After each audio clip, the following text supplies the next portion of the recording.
Oh, Hi, and welcome to Sweet Insights with Allie and Amy. hello, Amy. Hi, Allie.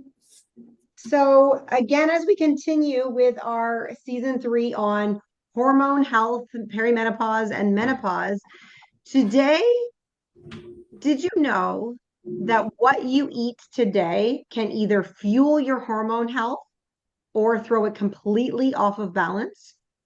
Today, let's break down the power of nutrition. Perfect. And I actually did know that because I feel like I have been going through this. Additionally, I just want to remind people like last week we were talking about how stress affects your hormones. And this all ties in with how nutrition helps balance them. So we're just more of a continuation on kind of last week. Mhm. Additionally, we want to remind people that everything is based on our personal experiences and client stories and research that we've done. And you do need to consult a professional for personalized guidance. We are not we are not medical professionals. Awesome. Thanks for clarifying that. So, just like you said, that like one of the ways that our cortisol can affect our eating habits is, when we stress eat and we have stress habits and things like that. So, that is something that you and I have worked on together, as your coach, and definitely a component where the two relate together. But also, we want to really consider how what we eat affects our hormones, including our insulin levels, our cortisol levels, and our estrogen levels. We kind of touched on episode one a little bit about how certain foods can help us detoxify our hormones, and that becomes super duper important.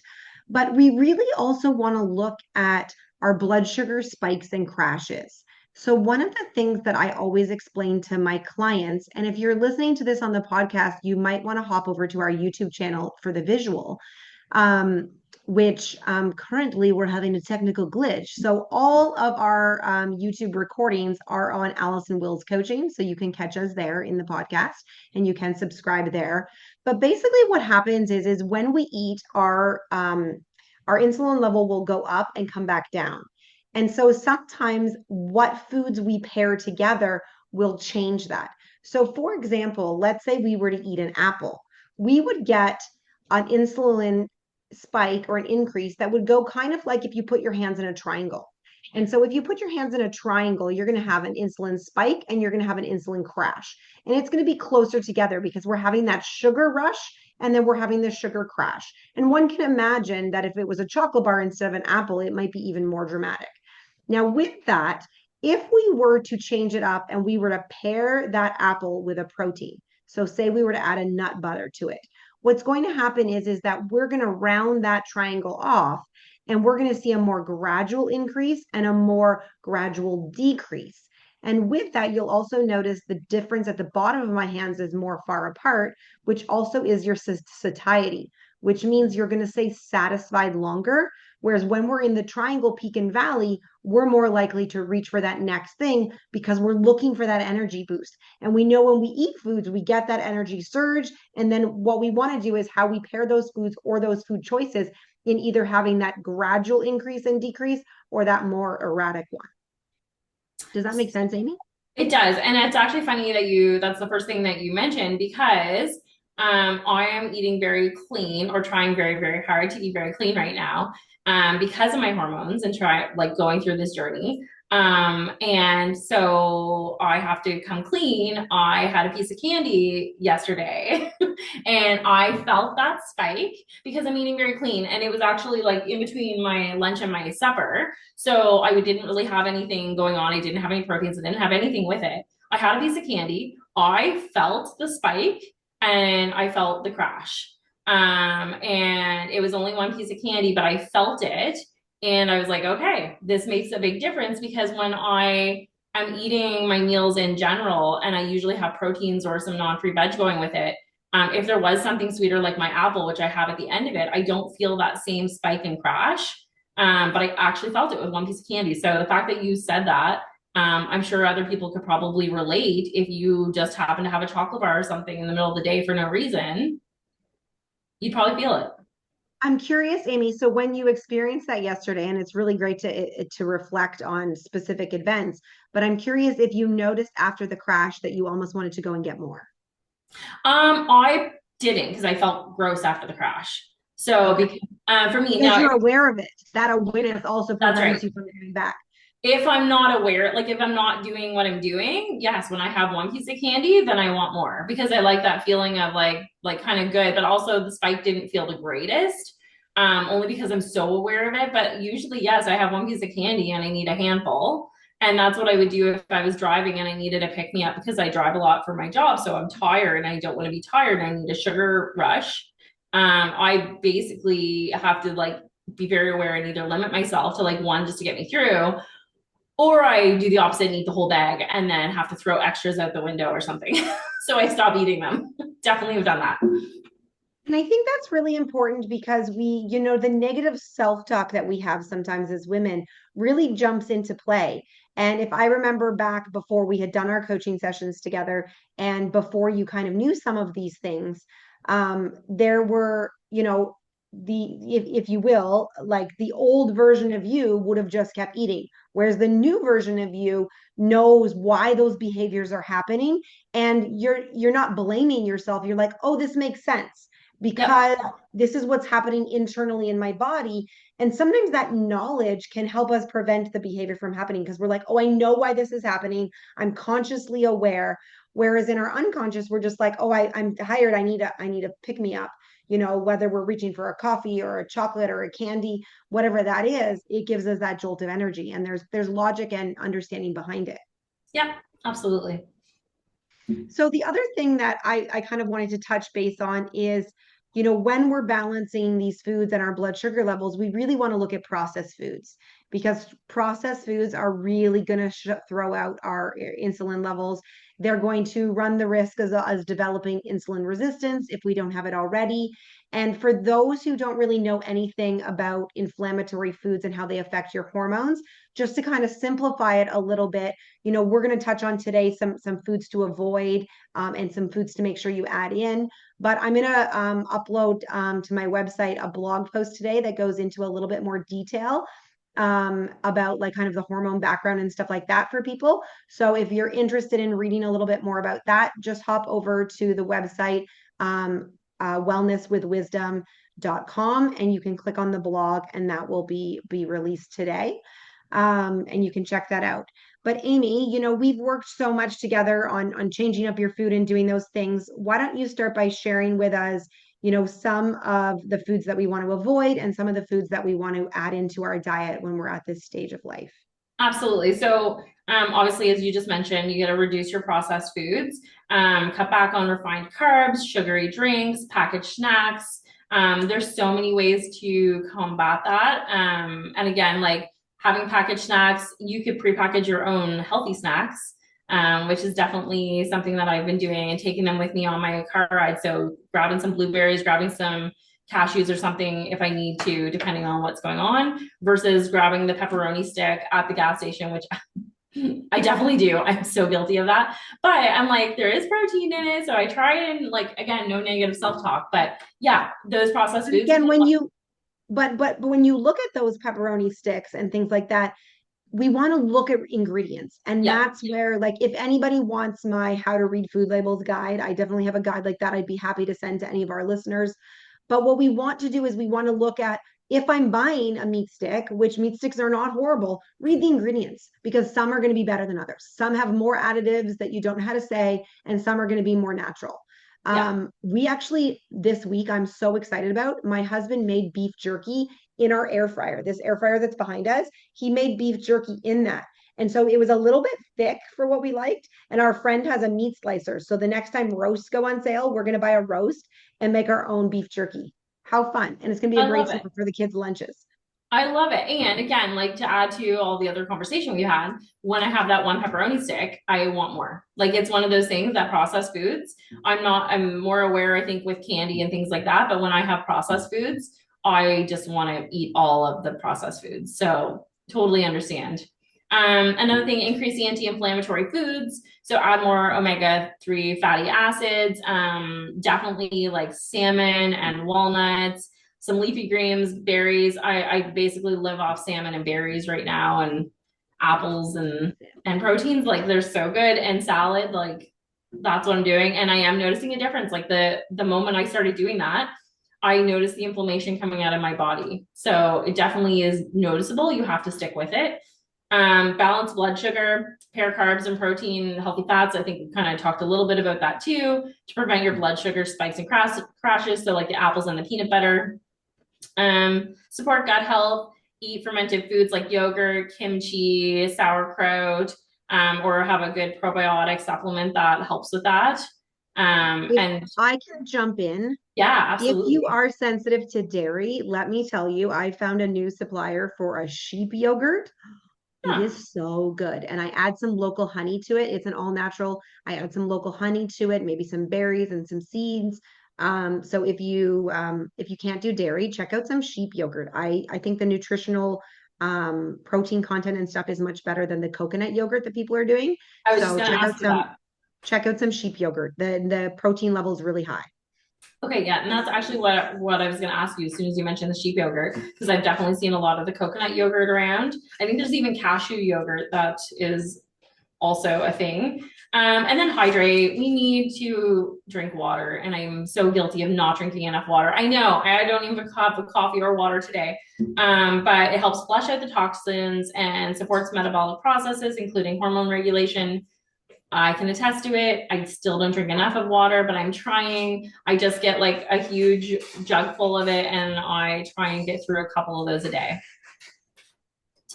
So, having said that, hormone friendly foods, do you want to tell us what we like, drill down a little bit more on what we could be eating? Yeah, so we really want to look at our healthy fats, right? So nuts and seeds, like you talked about, avocado. I remember years and years and years ago when I was in adrenal fatigue, I saw a naturopath, and the first thing was eat half an avocado a day. So again, with our fats, we want to make sure we're not having too much fats. So healthy fats are good, but too much fats are not. So if I'm going to overshare here, one of the ways to know for your individual body if you are getting too much fats is your bowels will be sticky and you will become a hyper wiper. And so our bowels should be pretty clean when we wipe. And so, if this is an area you struggle with, I mean, definitely working with a coach could be beneficial. But avocado, half an avocado, nuts and seeds, fatty fish, will all support your hormones. Lean proteins, so that's white meat chicken versus dark meat chicken. Eggs, I'm always on the fence with. They are a high inflammatory food, and they only offer you 7 grams of protein per one egg versus like a chicken breast where you're going to get like 25 grams for a 4 ounce chicken breast. So be mindful with your eggs. A lot of people dive hardcore into eggs, but you aren't getting the same amount of protein. And I will argue with people always that your lunch protein counts a lot. So if you are snacky and hungry in the evening, it is likely attached to the fact that you are not getting enough protein at lunch. Leafy greens you talked about, our kale, our spinach, our Brussels sprouts, our broccoli are all great for detoxification. So that's going to help get rid of the estrogen in our bodies, all of those kind of things. And we want our things to filter, right? We don't want to be hanging on to old crusty hormones that need to exit out of our body. And that's one of the things that's very interesting. I did a Dutch test years ago, which is a dried urine test on myself, and I am very high estrogen, not because I produce too much, but because I don't detoxify well. Then again, when I did my genetic testing, the exact same thing came up, that I do not have good detoxification pathways. So for me, eating those cruciferous vegetables is a huge game changer. And for most women, you're going to see benefits from it. So Hmm. load up on those green veggies. Um, Again, like you said, limiting, alcohol, sugar, refined carbs, white breads, pastries. Um, Flaxseed is a great thing that you can have. You can make flaxseed granola at home rather than getting like processed. It would be a great thing to pair for breakfast, or even adding ground flaxseed to your yogurt or to your smoothies. One of my favorites, and that will really increase your fiber. Fiber always goes overlooked, and most people, when they take out carbohydrates or reduce their carbohydrates, because we're getting so much of that fiber from our breads and things, if we're not eating gluten free, our fiber gets overlooked. So where are you getting that fiber? Not just in your veggies, but in some flax seeds and things like that. Going into alcohol, my best friend sent me a nasty article the other day. That was probably really good for me to hear because I love my wine. I like red, I like white. I just think it's the glass feels good in Like it my all. hand, all the things. But when we enter perimenopause, our ability to filter alcohol has changed.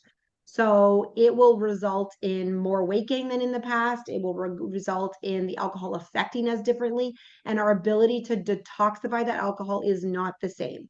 So if you haven't heard it already, you're hearing it from me. We all need to reduce our alcohol intake. And that makes me super sad.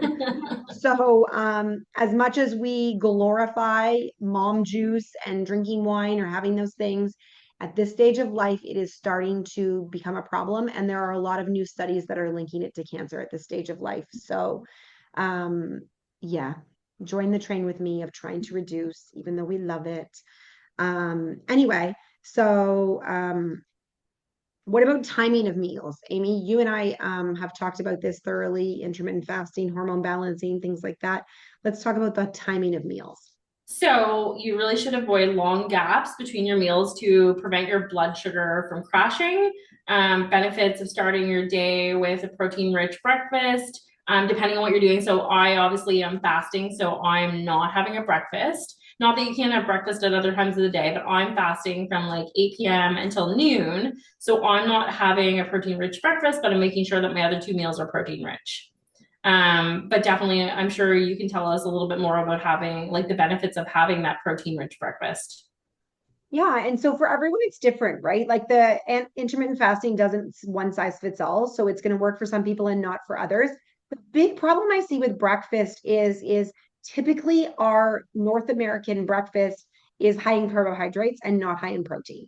And that's where we set ourselves up to fail for the rest of the day because if we go back to that triangle model of our insulin spike and our insulin crash, that's what's happening. So we stop at Tim Hortons and we get a bagel with butter. Where's our protein? We're basically setting ourselves up to be hungry in an hour to want, that jolt of energy, whatever. So if we can, we want to distance ourselves, look at maybe other cultural food styles and look at getting something else for breakfast.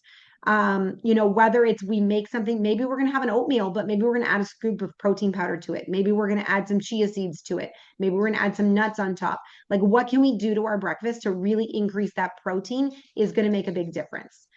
Um, Um, can I jump in for a second? So one of the Please things do. that I found when I am eating breakfast is a smoothie bowl with protein powder in it, as well as then adding all your nuts and seeds on top. Add some berries and then like even flax seeds. So that way you actually get high protein in your smoothie for breakfast. You're not having a ton of carbs.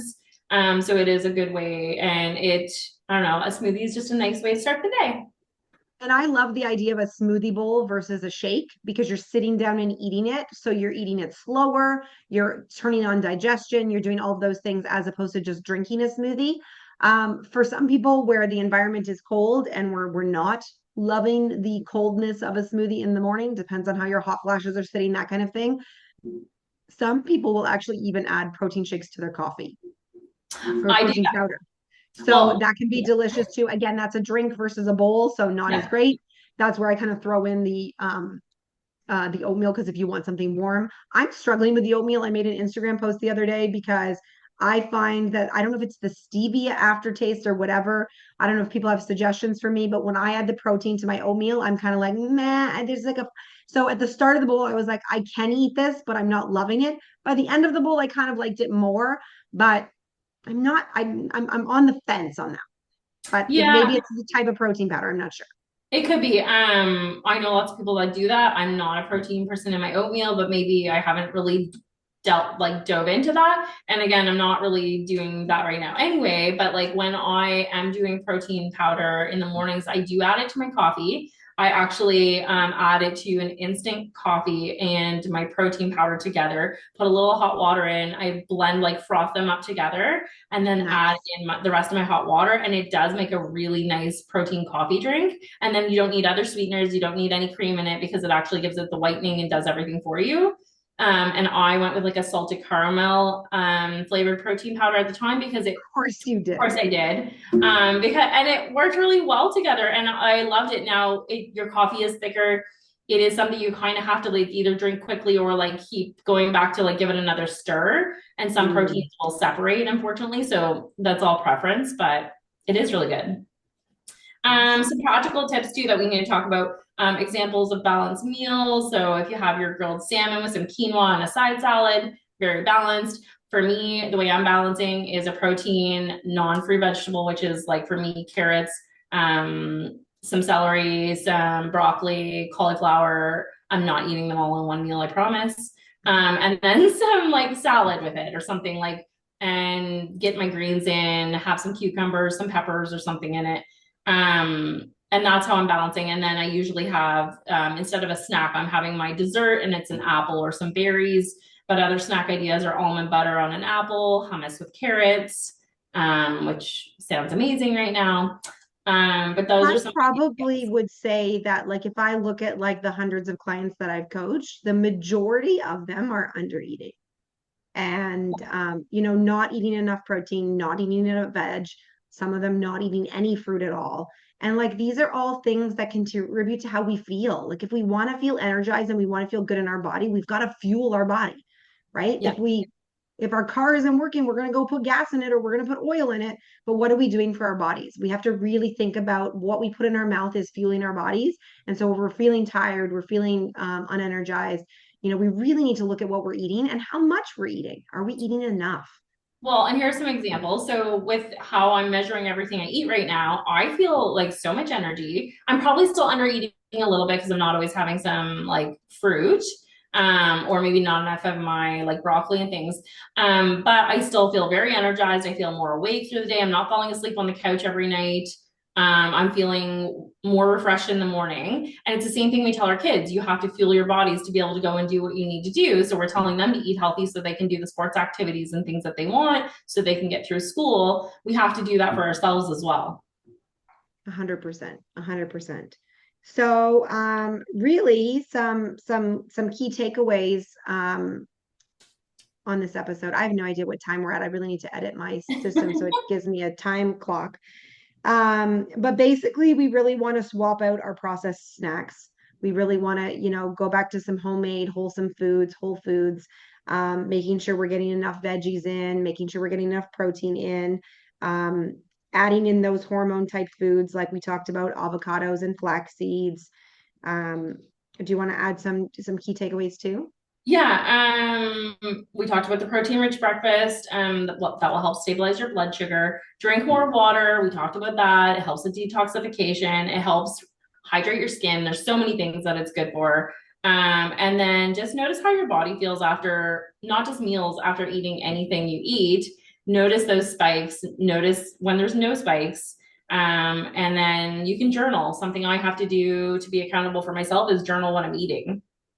And really, like journaling can be really helpful whether you're working with a coach or you're working by yourself. But like ultimately, look for those trends, look for changes in your bowels, look for changes in your energy, changes in your sleep. Your body is so smart, it's sending you messages about whether it's happy or not. And so we need to learn to listen to those signals so that we know, hey, maybe I had too much fat yesterday, even though I had a really healthy salad. Maybe I had too many things in it. Maybe I had cheese and salad dressing and avocado and nuts and seeds. So suddenly, my really healthy salad is a pretty high fat salad. So looking at those things. And we all know that meal planning can make a huge difference in whether we're successful or not. If we plan our meals, we're not opening the fridge going, what's the easiest thing to grab because I'm hungry right now. And so for any of our listeners, I want to offer them, I have a software that is for meal planning. So you get access to loads and loads of recipes that you can make your own meal plan, or I can provide a couple of meal plans that are hormone specific. But I want to offer anyone who's listening a free 1 month in the app where they can access all of those recipes and meal plans. It's basically a drag and plug and drop. So it's super user friendly and easy. And I'd like you guys to try it and give me your feedback. Let me know what you think of the recipes. You can even add recipes into it. But if you want to jot as a message, either on Instagram, which is sweet_insights_, or to our email that is linked on our Instagram page, or comment on one of our social media posts that you'd like the meal plan. Let me know, and I can send it over to your email address and get you set up for a free month of that. Awesome. That sounds great. And I really encourage that because it is super helpful. Awesome. So thanks for joining us today. If you enjoyed this episode, if you got some helpful tips out of it, please be sure to maybe share it on your own social media, and definitely send it to a friend. Sounds good. And we will see you all next week. Bye. Bye.